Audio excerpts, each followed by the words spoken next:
I'm encouraged to hear other people's Christian testimonies, so now I'm going to tell mine. I'd always wanted to be a Christian, but I didn't really know how, but I did think it'd be easy.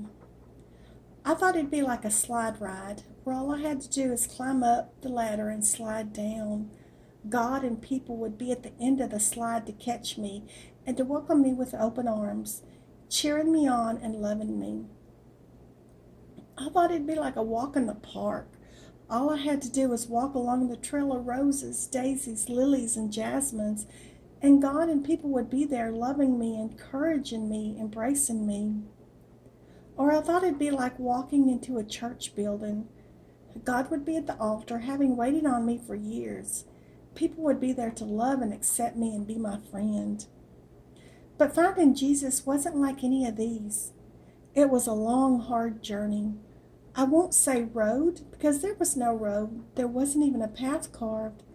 It was steep uphill the whole way. There were no roses, daisies, lilies, or jasmines. There were plenty of briars. There were no friends welcoming me with open arms, no accepting me or loving me or encouraging me.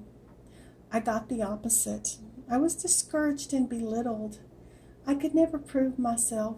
I was never good enough, no matter how hard I tried. The journey was so rocky, I lost my footing several times and fell all the way back to the bottom. I was even told not to come back to a particular church. I didn't go to any church for many years. I thought I wasn't church material. I was jealous of C&E Christians because they got to go to church 2 times a year, but I didn't get to go at all. But the Bible says those who seek him with all their heart will find him. And I did find him, even though I didn't always have my whole heart in it.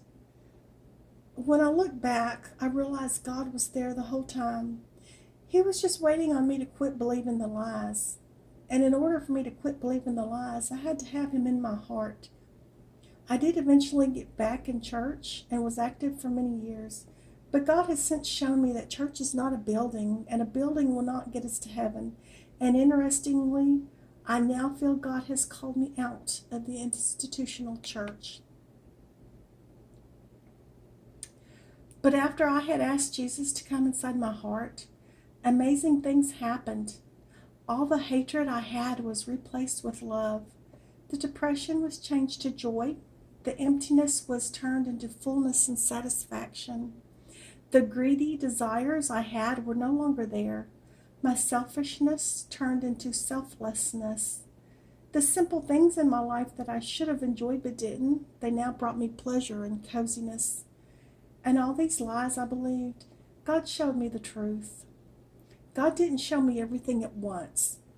I think he showed me what he knew I could handle as a baby, and then I continued to grow and learn more truths after that. And don't get me wrong, being a Christian isn't all roses. It's bloody. We get attacked. But we do have that joy in the background, knowing Jesus is always there with us. I know now that we don't need a church building in order to be saved like I once thought. I also know that we don't even need people who accept us. We don't need any people at all. I also know that we don't need to change first in order for him to save us.